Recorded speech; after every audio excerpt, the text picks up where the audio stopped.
Buenas noches a todas. Este video lo hago para explicar un poco mis publicaciones en el blog al respecto de las ponencias de Angie y de Camila, en las que encuentro cosas muy interesantes y me gustaría compartirlas con ustedes para crear como un acercamiento más fuerte. Bueno, comencemos con la ponencia de Angie, que tiene el mismo título del capítulo o del apartado que teníamos que leer de Donna Haraway.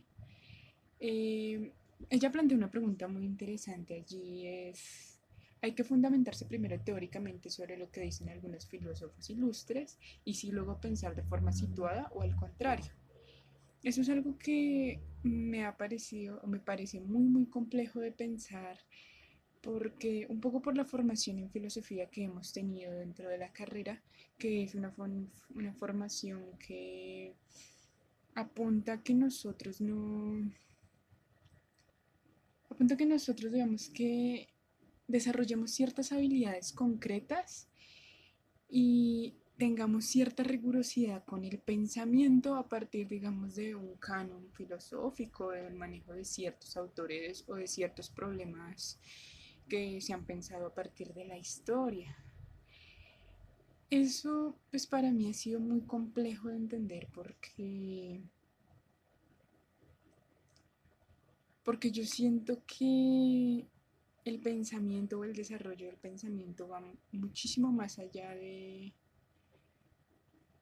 tener que memorizar filósofos o clásicos, o inclusive de legitimar ciertos pensamientos sobre otros, que eso es algo que a mí me solía pasar un poco. Yo era fan de leer un poco algunos de los modernos, como a Kant, en especial a él. Y no sé, quise hacer un estudio y encontrar un estudio toda mi vida de él e intentar encontrar una verdad, pero no. Con el tiempo descubrí a medida que avanzaba en la carrera y un poco con influencia de otras materias como filosofía de la educación, filosofía latinoamericana, incluso personas muy allegadas a mi vida que trabajan en arte. Me di cuenta que pensar eso era muy soberbio y en parte siento que no debemos, como que no debemos legitimar esas lógicas porque tiende a apagar voces, a apagar cosas que realmente vale la pena escuchar, como digamos los desenvolvimientos literarios que pueda tener una persona a partir de, digamos, de la búsqueda y de pensarse su propia realidad utilizando conceptos y rastreando cosas. Digamos que lo he visto un poco en varios de mis compañeros allegados de otras universidades, que son también estudiantes de humanas y de artes. eh, Han llegado a cosas, digamos, como el género fluido, sin necesidad de meterse o introyectarse directo a la teoría primero. Lo han llegado así desde su propia experiencia, desde su propio devenir identitario. Y eso es algo muy bonito porque uno entiende ahí cómo la práctica y la teoría se entrelazan entre ellas y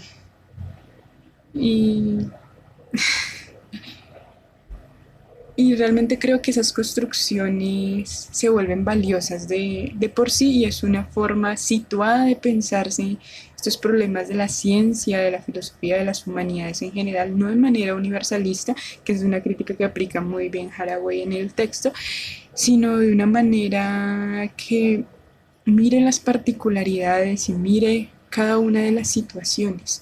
Y eso es algo muy importante. Por eso la pregunta que plantea Angie me pareció o me parece algo muy complejo de responder, por la formación que tenemos y también porque yo tengo un contraste muy fuerte con otros compañeros que han tenido unos desarrollos identitarios más amplios, digamos, en artes y creativos. y que digamos no han sido tan coactados o limitados en la academia. Bueno, eh, yo intento escribir un poco de manera personal, como algo que me recomendó un poco la profesora Consuelo. En el momento que vayas a escribir, cierra el libro y intenta explicar con tus propias palabras qué es eso que tú estás entendiendo. Mi manera de escribir apunta un poco a ello y también apunta un poco a la manera, o más bien a la búsqueda de una identidad literaria. Mm, y también a poner en cuestión muchas de las cosas que han caído sobre cada una de nosotras y que inevitablemente vivimos dentro de nuestros propios contextos familiares, dentro de nuestros propios contextos como tal, digamos, educativos. Y darle ese valor y esa importancia que es realmente el conocimiento para la vida.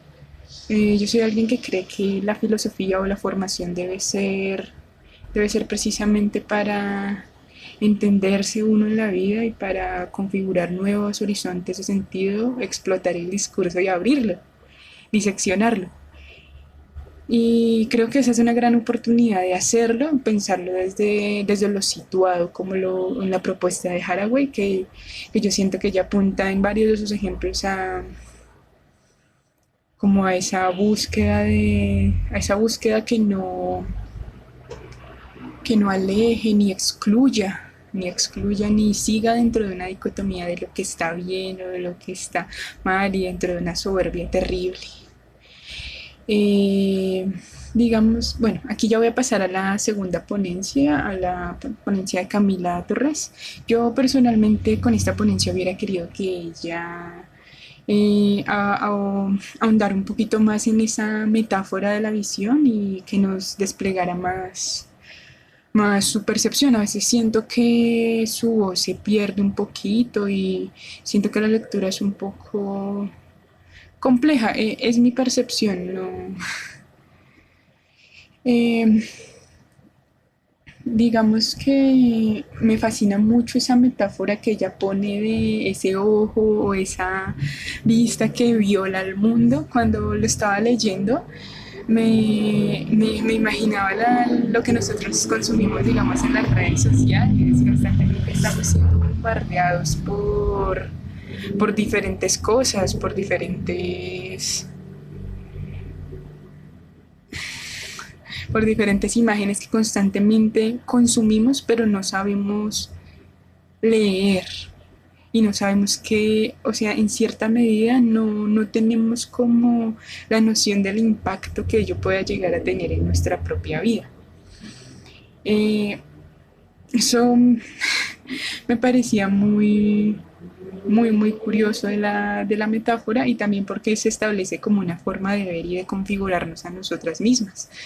Una manera en la que nosotras somos fragmentadas y a la vez construidas como mujeres y como mujeres que no vamos a llegar a ser nunca, porque es una construcción de la imagen también. Y es muy interesante que el pensamiento, y muy valioso que se piense desde la imagen y se aprenda a analizar realmente este tipo de elementos que son realmente muy interesantes para la formación.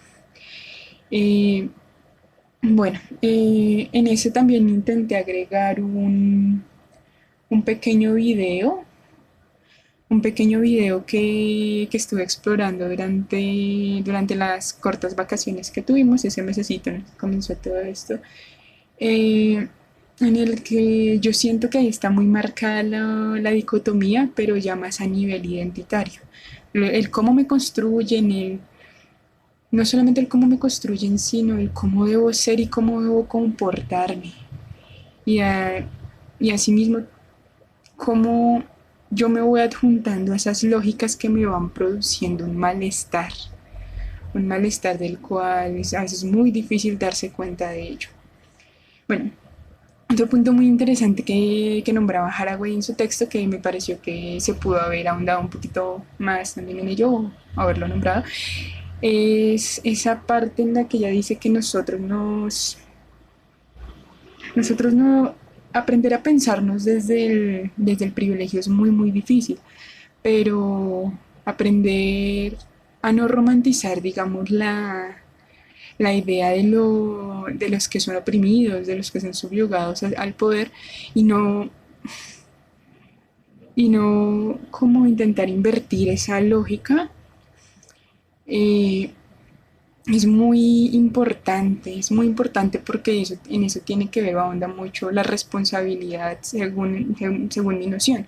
Yo creo que el pensamiento situado, el pensamiento que es capaz de reconocer su realidad, es un pensamiento que es capaz de pensarse desde desde ese privilegio de, desde ese privilegio que no tiene el otro y también de comprender que el otro también soy yo misma. Y eso me parece muy, muy curioso al menos de Donna Haraway, me hubiera gustado verlo en la ponencia, aunque, aunque me parece que desarrollaste o dejaste enunciada más bien varias cosas que hubiera sido muy interesante ver más a fondo. Eh, Me disculpan por la forma de hablar, no estoy acostumbrada a esto y que tengan muy bonita semana. Adiós.